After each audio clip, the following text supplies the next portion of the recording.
नमस्कार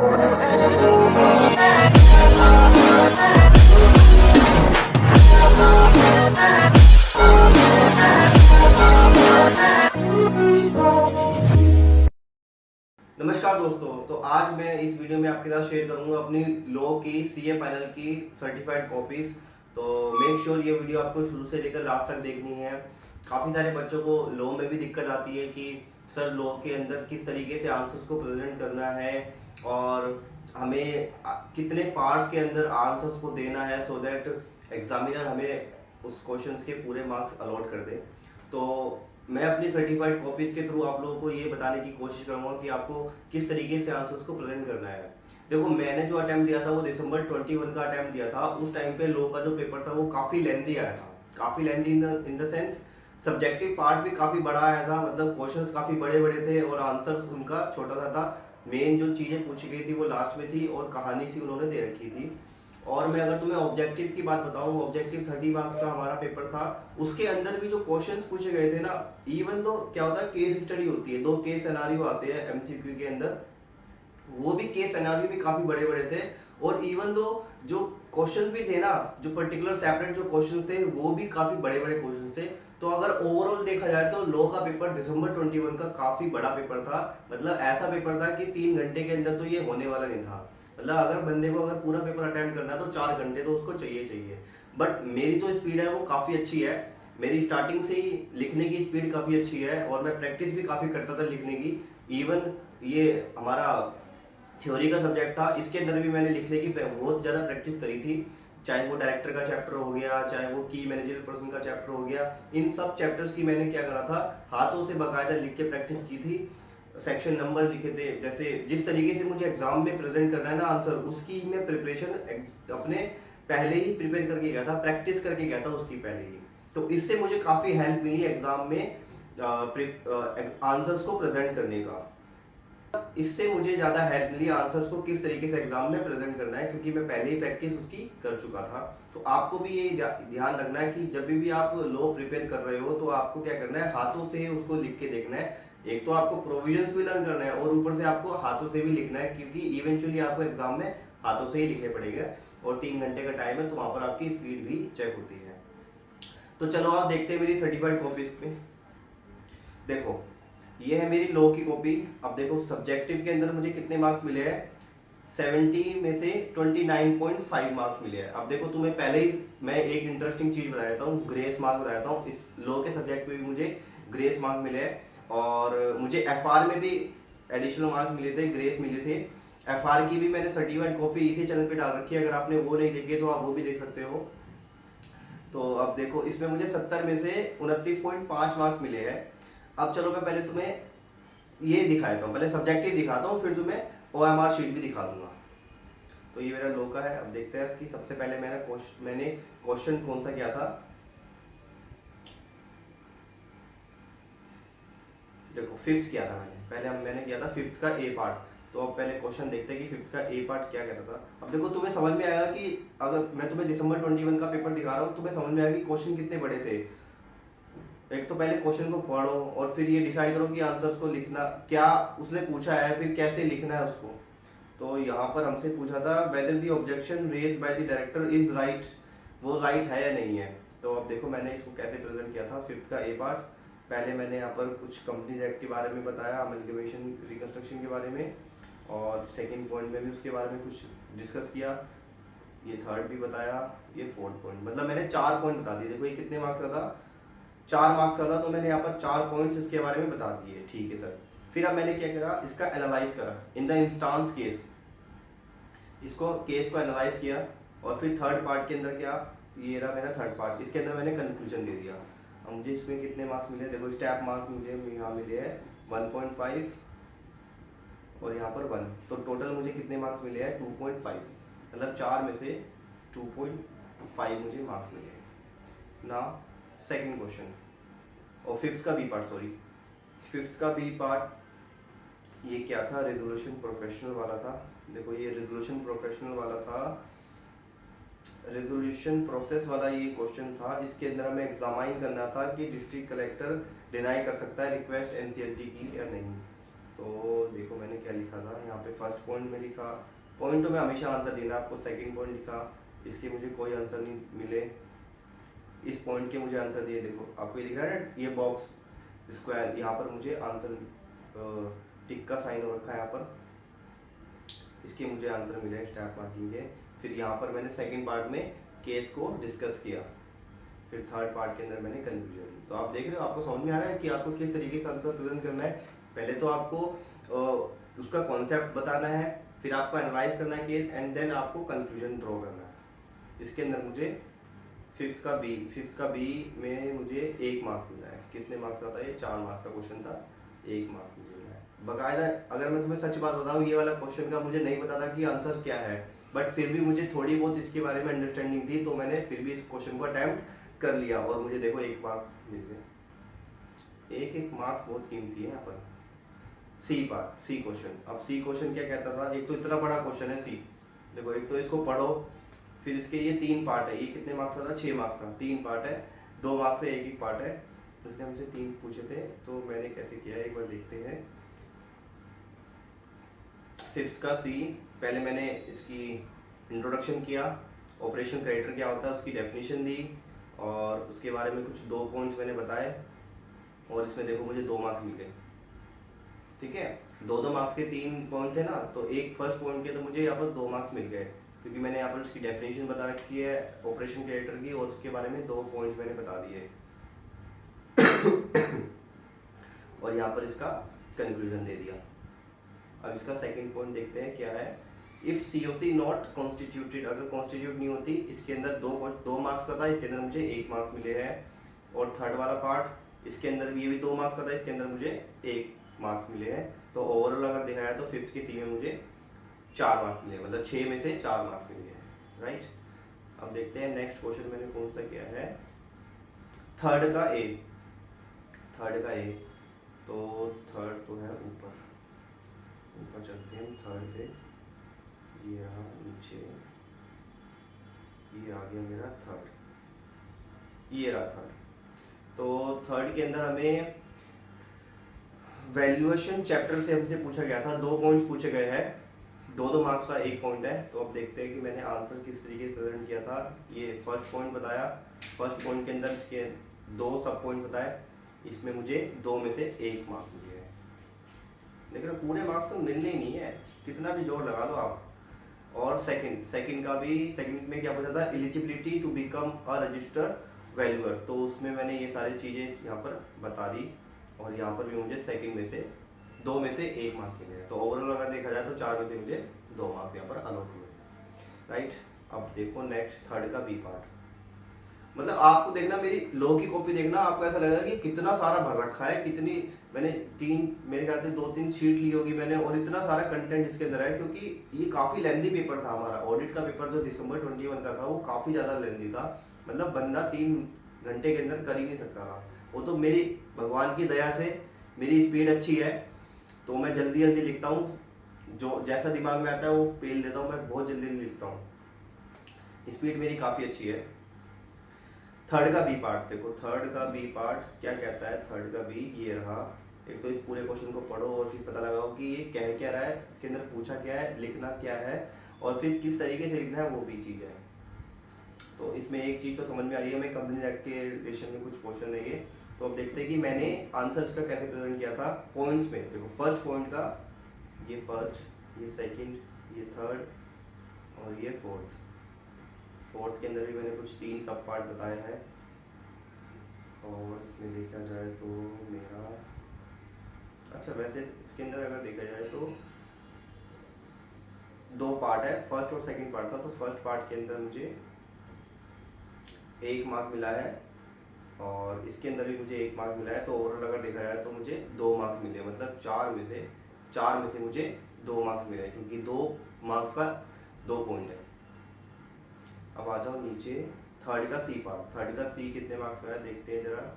थर्ड का सी है ये, और तेरी ये है क्वेश्चन को हमने अगर हम पढ़ेंगे तो मनी लॉन्ड्रिंग के रिलेटेड कुछ क्वेश्चन है ये। तो अब देखते हैं 3 नंबर का क्वेश्चन है कि मैंने आंसर क्या लिखा था। थर्ड का सी पहले मैंने पामला बताया, पामला के अंदर की भाई कुछ उसके बारे में इंफॉर्मेशन दी, इसमें मुझे 0.5 मार्क्स मिले हैं। और नीचे आओ, फिर मैंने यहाँ पर एनालाइज करा और फिर मैंने यहाँ पर इसका कंक्लूजन दे दिया। और शायद इन लोगों को मेरा कंक्लूजन समझ में नहीं आया, पसंद नहीं आया मेरा कंक्लूजन, तो इन्होंने मुझे थर्ड के सी में 0.5 मार्क्स अलॉट किए हैं। अब आ जाओ थर्ड का डी। देख रहे हो, मतलब थर्ड क्वेश्चन के 4 पार्ट बना रखे नालायकों ने, और एक क्वेश्चन के भी उसमें भी 2 पार्ट बना रखे हैं। ये मतलब पेपर लेंथी बनाना है यार, मतलब फेल करना है तो पहले बता दो ना लेंथी क्यों बना रहे हो। इस तरह से दिमाग में ऐसी थॉट्स आती है। तो कई बच्चों को अगर ऐसा भी लगता है ना कि यार इतना लेंथी पेपर बना रहे हो तुम लोग, क्योंकि देखो ग्रुप 1 और ग्रुप 2 दोनों में से चारों पेपर में से कोई ना कोई एक पेपर तो ऐसे आएगा जो आपके पूरे ग्रुप को हिला के रख देगा। तो आपको जो है ना ये नहीं सोचना कि इस बार कौन सा आया था, पिछली बार कौन सा आया था पेपर टफ, तो इस बार वो इजी आएगा, दूसरा टफ आएगा। आपको ये लेके चलना है कि चारों के चारों अच्छे से प्रिपेयर करने पेपर, सो दैट कोई सा भी पेपर टफ आ जाए तो आपकी तो पूरी तैयारी है, आप तो उसको कर दोगे। आपको ऐसे मान के चलना है अगर आपको मई 22 का एग्जाम क्लियर करना है तो, राइट। देखो थर्ड का डी पार्ट, थर्ड का डी कितने मार्क्स का था?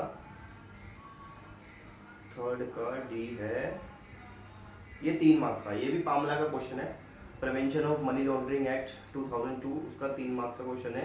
अब देखते हैं कि मैंने कॉग्निजेबल ऑफेंस बता दिया, नॉन कॉग्निजेबल ऑफेंस बता दिया, और मुझे मार्क्स कितने मिले हैं? 1 मार्क्स। कितने प्यारे मार्क्स हैं, 3 में से 1 मार्क। नेक्स्ट आ जाओ फर्स्ट। आपको फर्स्ट क्वेश्चन देखते हैं हम, फर्स्ट में कितने मार्क्स मिले हैं। फर्स्ट में मुझे मिले हैं, देखो फर्स्ट पहले देखते हैं कि क्वेश्चन क्या कहता था। 6 मार्क्स का ये क्वेश्चन है, इसने हमसे शायद न्यूमेरिकल क्वेश्चन है। एक तो इसने हमसे पूछा है 3 पार्ट है इसके, 2-2 मार्क्स के 3 पार्ट है। हमसे इसने प्रॉफिट निकालने का पूछा था, और रिपोर्टिंग रिक्वायरमेंट्स क्या है, और modes of payment of managerial remuneration क्या है। तो अब देखते हैं कि मैंने इसको किस तरीके से प्रेजेंट किया है। देखो फर्स्ट पार्ट में मैंने competition of net profit as per section 198 of the companies act, इसको आपको अंडरलाइन करना है। ये पहले मैंने निकाल दिया इसके बारे में कुछ पॉइंट्स बता दिए कि मैक्सिमम रेम्युनरेशन इतनी होनी चाहिए, 5%, 11%, और ओवरऑल जो रेम्युनरेशन है वो 10% होनी चाहिए।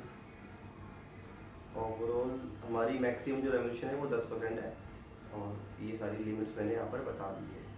क्योंकि ये लिमिट्स तो नॉर्मली सबको याद होती है, तो ये भी आपको मेंशन करके आनी है अगर आपको पता है तो। एग्जाम में अगर आपको याद आ रही है तो, मेरे को याद आ गई थी तो मैंने यहाँ पर मेंशन कर दी। तो इन केस मैक्सिमम रेम्युनरेशन मेरी कितनी होनी चाहिए? इतनी होनी चाहिए। और सेकंड पॉइंट में इसने पूछा था रिपोर्टिंग रिक्वायरमेंट, तो रिपोर्टिंग रिक्वायरमेंट 2 मार्क्स का था, मुझे इसमें 0.5 मार्क्स मिले हैं। हाँ अब देखो रिपोर्टिंग रिक्वायरमेंट में ये भी मैं लर्न करके गया था, ये वाली लिमिट, ये 1 करोड़ 2 लाख की, 1 करोड़ 20 लाख की लिमिट जो है, नहीं ये 10 लाख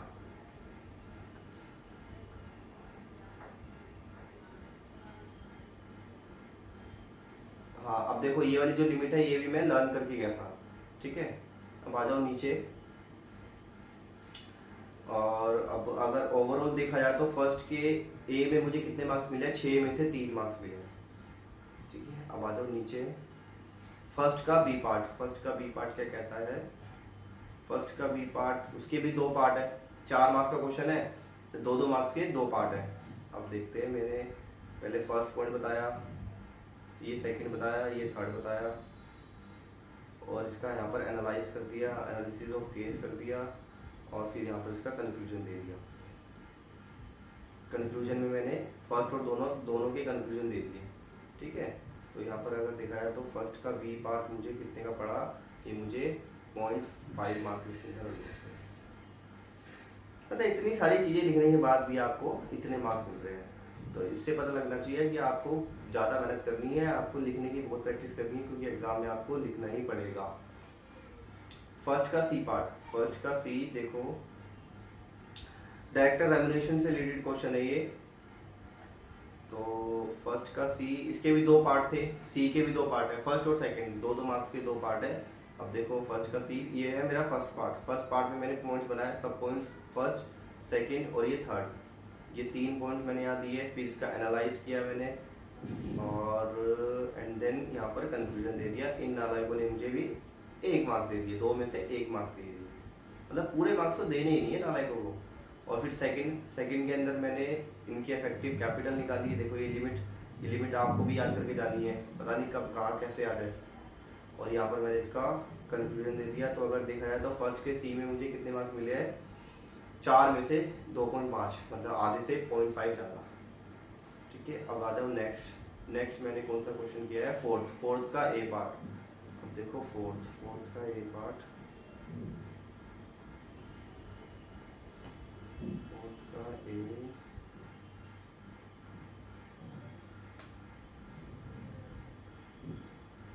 फोर्थ का ए, ये तो क्वेश्चन ही बहुत बड़ा है। पहले तो क्वेश्चन को पढ़ो फिर समझो। तो इसका मैं डायरेक्टली आंसर देख लेता हूँ कि मैंने आंसर लिखा क्या था।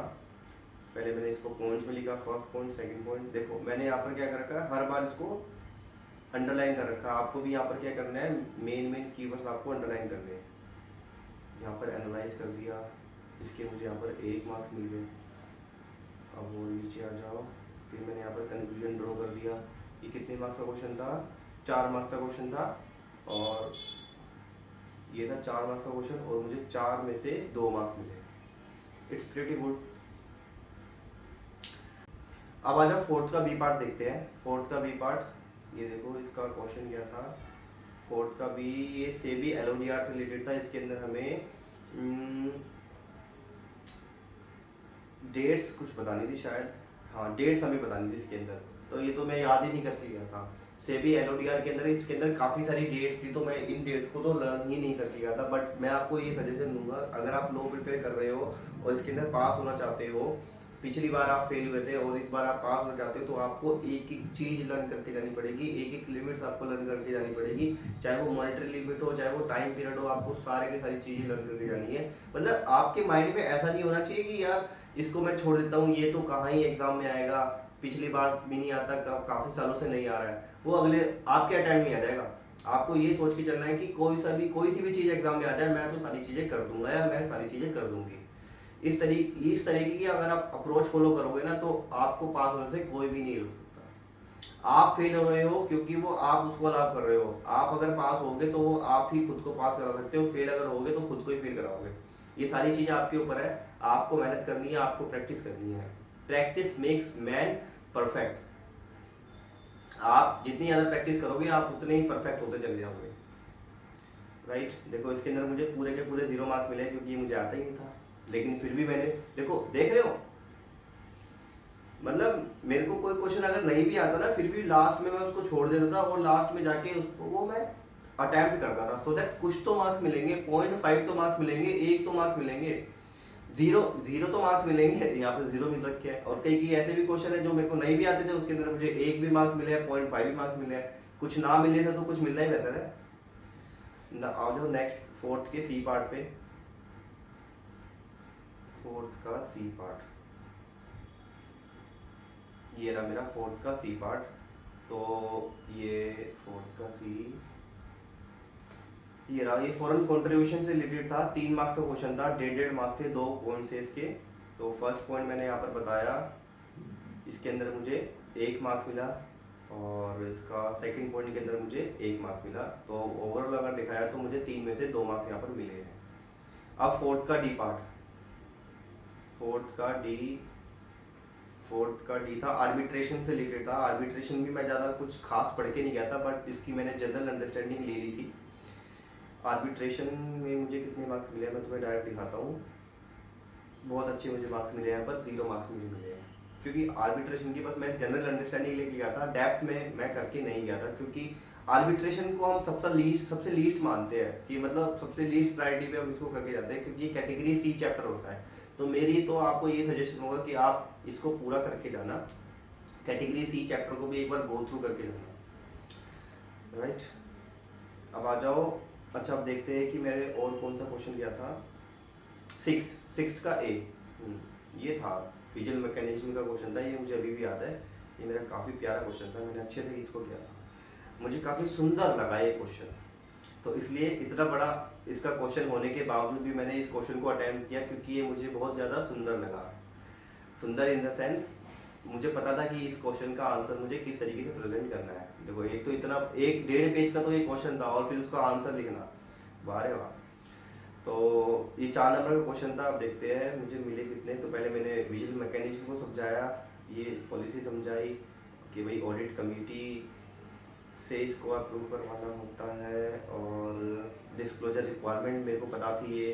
देखो मैंने इनको अंडरलाइन कर रखा है कि कितनी कंप्लेंट बिगिनिंग में थी, ड्यूरिंग द ईयर कितनी रिसीव हुई, डिस्पोज कितनी हुई, पेंडिंग कितनी है at the end of the year. ये सारी चीज़ें मैं याद करके ही गया था, और मुझे कितने मिले हैं, 4 में से 2 मार्क्स मिले हैं। This is pretty good marks. Now sixth का बी पार्ट, सिक्स्थ का बी आ जाओ यहाँ पर नीचे, ये है हाँ क्वालिफिकेशन ऑफ डायरेक्टर।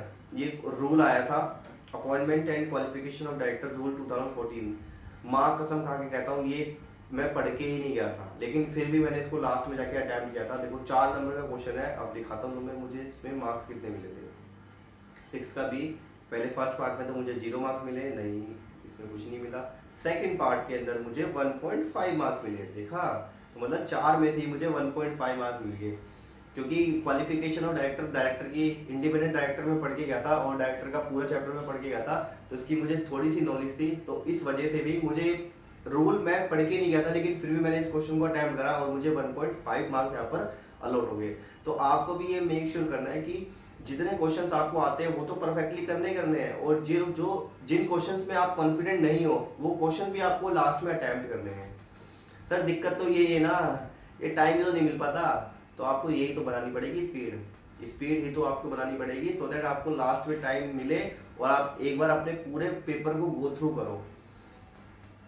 तो भाई देखो मेरी तो स्पीड अच्छी है, और मैं तो हर पेपर में अपने जो मैंने पेपर किया है उसको एक बार गो थ्रू करता था, सो दैट अगर कोई मिस्टेक, न्यूमेरिकल मिस्टेक, या फिर मैंने कुछ गलत वर्ड लिख रखा है या अंडरलाइन करना भूल गया, तो मैं उसको भी मैं करेक्ट वहाँ पर कर लेता था, क्योंकि वही एक लास्ट चांस है।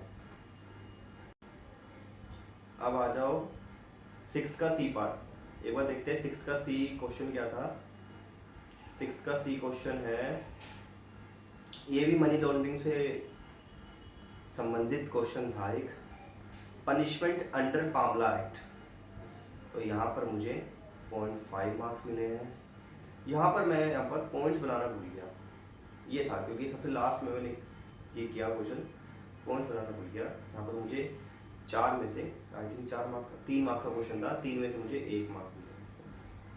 अब सिक्स्थ का डी कितने मार्क्स का था, 3 मार्क्स का क्वेश्चन था, ये आईबीसी का क्वेश्चन था, और इसके 3 पार्ट थे, 1-1 मार्क्स का, 3 पार्ट थे। और तो पहले में तो मुझे 1 मार्क्स मिल गया, ठीक है जी, चलो भगवान की दुआ से 1 मार्क्स मिल गया। सेकंड पार्ट के अंदर मुझे मार्क्स नहीं मिले, हाँ सेकंड पार्ट के अंदर मुझे 0.5 मार्क्स मिले, और थर्ड के अंदर मुझे 0.5 मार्क्स मिले। तो ओवरऑल अगर देखा जाए तो सिक्स्थ के डी में मुझे 2 मार्क्स मिले हैं, राइट। बस खत्म, ये थे मेरे सारे क्वेश्चन। अब देखते हैं ओवरऑल कि मेरे को ओवरऑल कितने कितने मार्क्स मिले। देखो पहला क्वेश्चन कंपलसरी क्वेश्चन होता है 14 मार्क्स का, तो 14 में से मुझे 6 मार्क्स मिले हैं, मतलब आधे से कम, 1 कम मार्क्स मिले हैं। और सेकंड मैंने अटैम्प्ट नहीं किया था। थर्ड में 14 में से मुझे 5.5 मार्क्स मिले हैं, कम मार्क्स मिले, आधे से कम है, कोई बात नहीं। और तरीकी फोर्थ क्वेश्चन 14 में से 4 मार्क्स मिले हैं, अरे इसमें तो झंडे काट दिए। और पांचवा 14 में से मुझे 7.5 मार्क्स मिले, मतलब आधे से थोड़े से ज़्यादा। एंड देन छठे मुझे 6.5 मार्क्स मिले। तो अगर ओवरऑल सब्जेक्टिव अगर देखा जाए तो मेरे कितने मार्क्स हैं, 29.5 मेरे यहाँ पर मार्क्स बनते हैं लॉ के अंदर। और सब्जेक्टिव के अंदर मेरे 70 में से 29.5 मेरे मार्क्स बनते हैं। अब मैं आपको दिखाऊंगा कि मुझे कितने ग्रेस मार्क्स मिले हैं। मुझे इसके अंदर 2.5 मतलब 2.5 एडिशनल मार्क्स मिले हैं, मतलब ग्रेस मार्क्स मुझे मिले हैं। तो ये मेरी अभी सब्जेक्टिव थी। अब मैं तुम्हें दिखाता हूँ अपनी ऑब्जेक्टिव कॉपी। देखो याद रखना, ये अभी मेरे इसमें कितने मार्क्स हैं, 29.5। देखो ये है मेरी ऑब्जेक्टिव में मेरे कितने 19 मार्क्स है, तो 29.5 और 19 हो गए 48.5। तो मेरे 48.5 मार्कशीट में आने चाहिए ना। अब तो मैं दिखाता हूँ अपनी मार्कशीट। देखो ये है मेरी मार्कशीट, इसके अंदर लॉ में कितने मार्क्स है, 51 मेरे मार्क्स है। तो इसका मतलब मुझे 2.5 नंबर की ग्रेस मिली है। मतलब पास तो मैं हूँ ही यार, देखो 48.5 मेरे मार्क्स है, बट एग्जाम में नालायकों ने मुझे 2.5 भी ज़्यादा दे दिए। तो थैंक्स टू गॉड। देखो अब इसके अंदर लक के ऊपर डिपेंड करता है। कई बच्चों को क्या होता है, जिसके 48, जिसके 40 भी बन रहे हैं ना, उसको 39 भी बन रहे हैं ना, जिसके उसको 40 भी नहीं देते, और जिसके 48.5 है उसको नालायकों ने 50 से भी आगे बढ़ा दिया, मतलब ग्रेस मार्क दे रही 2.5 बढ़ा दिया। तो देखो आपको तो मेहनत करके चलनी है, आपको नहीं पता कि कौन पेपर चेक कर रहा है, कौन आपको कितने, किसको ग्रेस मार्क मिलेगी, आपको कुछ नहीं पता। आपको तो बस अपनी स्टडी पे फोकस करना है, आपको अपने ऊपर फोकस करना है और अपने सब्जेक्ट को अच्छे से प्रिपेयर करना है। तो आई होप आपको मेरी इन कॉपी से थोड़ी बहुत अंडरस्टैंडिंग मिली होगी कि आंसर्स को किस तरीके से प्रेजेंट करना है।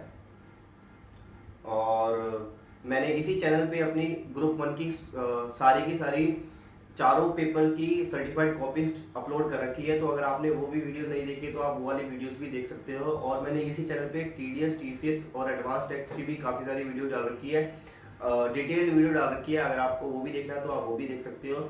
और इन केस अगर आपको कुछ भी मेरे से पूछना है, डिस्कस करना है मेरे साथ, एग्जाम से रिलेटेड अगर कोई चीज़ पूछनी है, आपके मन में डाउट है, आपको पता नहीं चल पा रहा है कि प्रिपेयर कैसे करना है, डिस्कस करना है, या फिर आपको किसी मोटिवेशन की जरूरत है, तो आप मुझे कॉल कर सकते हो और मैसेज भी कर सकते हो। ये सारी जो डिटेल्स है मैं आपको डिस्क्रिप्शन बॉक्स में प्रोवाइड करवा दूंगा। ओके, मिलते हैं नेक्स्ट वीडियो के अंदर। बाय।